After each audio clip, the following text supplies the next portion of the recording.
It really looked very much like a mouse. Its round ears, its beady black eyes, its whiskers, its long, thin tail, and especially its coat of greyish-brown hair were all so lifelike.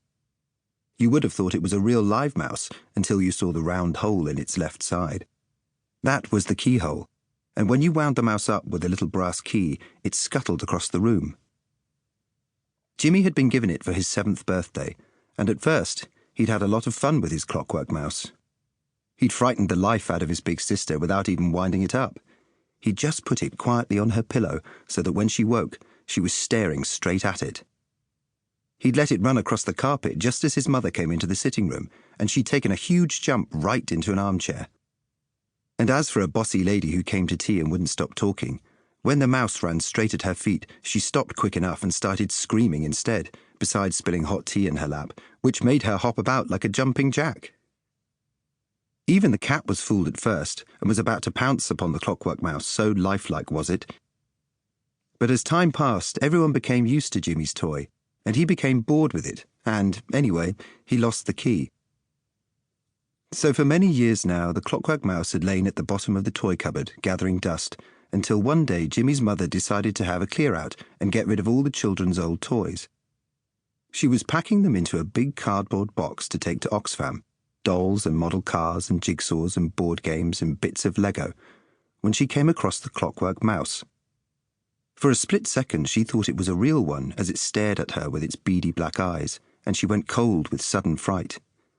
But then she recognized it and picked it up by its tail, holding it rather gingerly between her finger and thumb, for the tail felt horribly real. No key, she thought.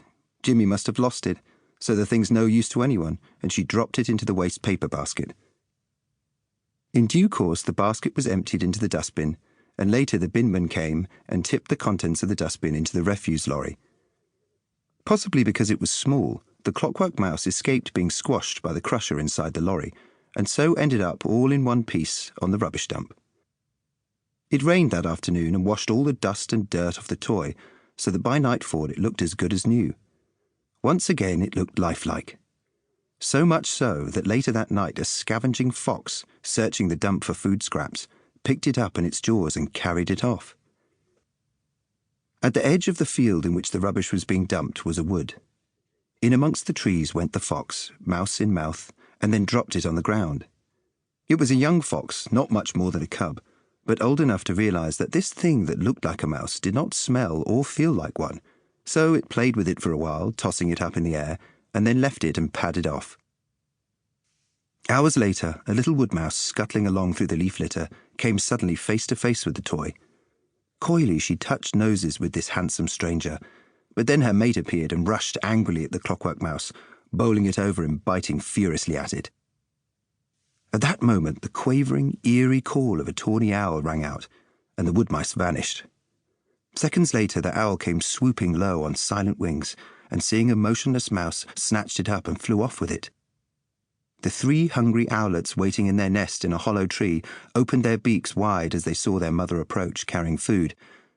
But then they hissed angrily when they found they could not eat the strange, hard object she had brought, so she tossed it out of the nest hole and flew off again. The clockwork mouse lay at the foot of the hollow tree for months, until autumn came and the leaves fell and hid it from sight, forgotten by all the world. Only once was it remembered, and that was because Jimmy's mother decided to have the old carpet in his bedroom replaced, and the carpet fitter found something wedged in a crack in the floorboards. "Do you know what this fits, Jimmy?"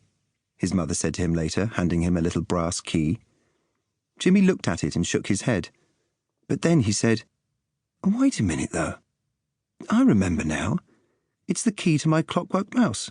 Where is it, Mum? I chucked it away years and years ago." "Mum, it was my mouse." "Honestly, Jimmy," his mother said, "anyone would think you were still 7 instead of twice that age." "I liked that mouse," Jimmy said. "I shall keep the key anyway, in memory of the poor old chap." In fact, the poor old chap was on the move again. A grey squirrel, searching through the bed of leaves on the floor of the wood, trying to remember where it had buried an acorn, had come upon the clockwork mouse and scratched at it angrily, kicking it out into the open.